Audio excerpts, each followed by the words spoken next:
ಓಂ ನಾರಸಿಂಹಾಯ ವಿದ್ಮಹೇ ವಜ್ರನಕಾಯ ಧೀಮಹಿ ತನ್ನೋ ನೃಸಿಂಹ ಪ್ರಚೋದಯಾತ್.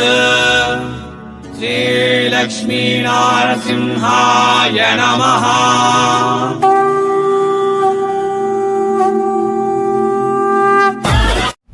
ಸರ್, ಈಗ ಎಷ್ಟೋ ಜನ ಬಟ್ಟೆ ಬಿಸ್ನೆಸ್ ಮಾಡಬೇಕು ಅಂತ ಆಶೆ ಇರುತ್ತೆ. ಬಟ್ ಅವ್ರಿಗೆ ಕೆಲವೊಂದು ಡೌಟ್ ಇದೆ. ಈ ಸೂರತ್ ಅಲ್ಲ, ನಮ್ಮ ಸ್ಟೇಟ್ ಅಲ್ಲ, ನಮ್ಮ ರಾಜ್ಯ ಅಲ್ಲ, ಅದೇ ಎಲ್ಲೋ ಗುಜರಾತ್ದಲ್ಲಿದೆ. ಅಲ್ಲಿಂದ ನಾವು ಇಲ್ಲಿಗೆ ಬಟ್ಟೆ ತರಿಸ್ಕೋಬೇಕು ಅಂತಂದ್ರೆ ಸೊ GST ಏನಾದ್ರೂ ನಾವು ಸಬ್ಮಿಟ್ ಮಾಡ್ಬೇಕಾಗತ್ತೆ. GST ನಂಬರ್ ಖಂಡಿತ ಬೇಕಾ ಬೇಡ? Final question. GST ನಂಬರು ಸಣ್ಣ ವ್ಯಾಪಾರಸ್ಥರಿಗೆ ಬೇಕಾಗಿಲ್ಲ. ಪ್ಯಾನ್ ಕಾರ್ಡ್, ಆಧಾರ್ ಕಾರ್ಡ್ ಮೇಲೆ ಕಳಿಸ್ಕೊಡ್ತೀವಿ. ದೊಡ್ಡ ಬಿಸ್ನೆಸ್ ಮಾಡ್ತೀರಾ, ಅಂಗಡಿ ಹಚ್ಚಿದ್ದೀರಾ, ನೀವು GST ನಂಬರ್ ತಗೊಂಡಿರಾ, ಅಲ್ಲಿ ಏನಾಗುತ್ತೆ ನಿಮಗೆ GST ರಿಟರ್ನ್ ಸಿಗುತ್ತೆ. ಗವರ್ಮೆಂಟ್ ಇಂದ ಇನ್ಕಮಿಂಗ್ ಔಟ್ ಗೋಯಿಂಗ್ ತಗೊಂಡು ಡಿಫ್ರೆನ್ಸ್ ಕಟ್ಟಿಸ್ತಾರೆ. ನೀವು ಇನ್ಕಮಿಂಗ್ ಅಂದ್ರೆ ನೀವು ಎಷ್ಟು GST ಕಟ್ಕೊಂಡು ಬಟ್ಟೆ ತಗೊಂಡ್ ಬಂದಿರಾ, ಎಷ್ಟು GST ತಗೊಂಡು ನೀವು ಬಟ್ಟೆ ಮಾರಾಕತ್ತೀರಾ, ಅದು ಇನ್ಕಮಿಂಗ್ ಔಟ್ ಗೋಯಿಂಗ್ ಇಂದ ಏನ್ ಡಿಫ್ರೆನ್ಸ್ ಇದೆ ಅದು ನಮ್ಮ ಗವರ್ಮೆಂಟ್ ಕಟ್ಟಿಸ್ತಾರೆ. ಬಾಕಿ ಗವರ್ಮೆಂಟ್ ಡೀಟೇಲ್ ನಮ್ಮ ಹತ್ರ ಇಟ್ಕೊಂಡಿರ್ತಾರೆ. ಅದು ಬಿಸ್ನೆಸ್ ಮ್ಯಾನ್ ಆಯ್ತು. ಮನೆಯಲ್ಲಿ ಸಣ್ಣ ಬಿಸ್ನೆಸ್ ಮಾಡ್ತೀರಾ, ನಿಮ್ಗೆ ನಾವು ಇಲ್ಲಿಂದ 5% GST ಹಾಕಿ ನಿಮ್ಗೆ ಕಳಿಸ್ಕೊಡ್ತೀವಿ. ಅದು ನೀವು ಬಟ್ಟೆ ಮೇಲೆ ಕಾಸ್ಟಿಂಗ್ ಅಂತ ಹೇಳಿ, ಕಾಸ್ಟಿಂಗ್ ಅಂದ್ರೆ ಆದ್ಮೇಲೆ ನೀವು ಅಷ್ಟು ನಮ್ ಖರ್ಚು ಬಂದಿದೆ ಅಂತ ತಿಳ್ಕೊಂಡೆ ನೀವು ಮಾರ್ಬೇಕಾಗತ್ತೆ.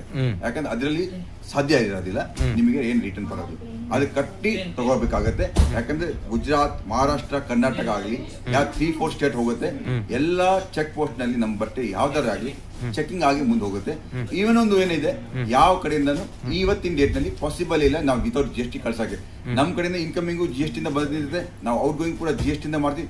ಪ್ರಾಪರ್ಲಿ ಎಲ್ಲ ಕೆಲಸ ಇನ್ ಅಕೌಂಟಿಂಗ್ GST ನಲ್ಲೇ ಆಗಿರುತ್ತೆ. ಸರ್, ನೀವು GST ನಂಬರ್, ನಿಮ್ GST ನಂಬರ್ ನೀವು ಹಾಕ್ತೀರಾ. ಬಟ್ ಇಲ್ಲಿ ಡೌಟ್ ಏನಂತಂದ್ರೆ, ನಿಮ್ಮ ಹತ್ರ ಕೊಂಡ್ಕೋಬೇಕಂತಂದ್ರೆ ಕಸ್ಟಮರ್ಗೆ GST ಬೇಕಾ? ಇಲ್ಲ ಸರ್, ಅದು ಕ್ಲಿಯರ್ ಆಗಿ ಹೇಳಿ.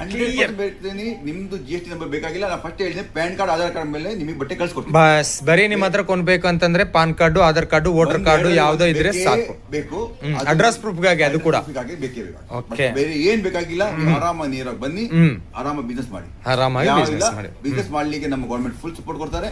ಆರಾಮಾಗಿ ತಗೊಂಡ್ ಹೋಗ್ರಿ. ಒಳ್ಳೆ ಸೇಲ್ ಆಗಿದ್ಮೇಲೆ 20 ಲಕ್ಷ ಮೇಲೆ ಟರ್ನ್ ಓವರ್ ಜಾಸ್ತಿ ಆಯ್ತು, ಅವಾಗ GST ನಂಬರ್ ತಗೊಳ್ಳಿ.